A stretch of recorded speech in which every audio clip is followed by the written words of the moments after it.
প্রিয় দর্শক, আসসালামু আলাইকুম। দর্শক, আপনাদের প্রীতি ও শুভেচ্ছা জানিয়ে শুরু করছি আমাদের আজকের প্রতিবেদন। তো দর্শক, আজকে আমরা এক অসহায় মেয়ের গল্প তুলে ধরব, যার নাম হচ্ছে জান্নাত। জান্নাতের বিয়ে শাদী হয়নি। জান্নাতের পরিবারের মা আছে, ছোট একটা ভাই আছে, তার মধ্যে মাটা অসুস্থ।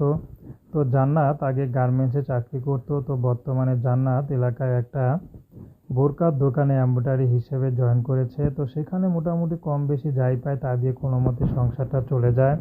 কিন্তু অভাবে সংসারে জান্নাত যে বিয়ে শাদী করবে সেই অর্থটুকু নেই। তো জান্নাত এখন ইউটিউব এসেছে ভালো একটা মানুষের আশায়, যে মানুষটা তাকে একটু ভালোবাসবে, ভালো রাখবে।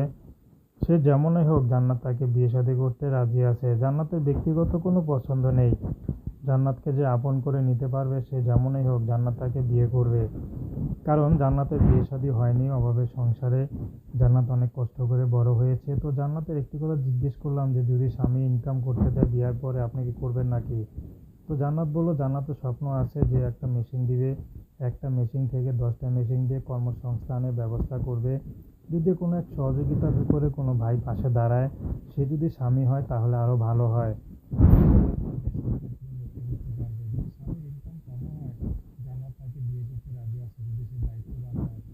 তো দর্শক, ভালোবাসা, সাহায্য, সহযোগিতা, বিয়ে শাদী করা একান্ত আপনাদের ব্যাপার। আসসালামু আলাইকুম।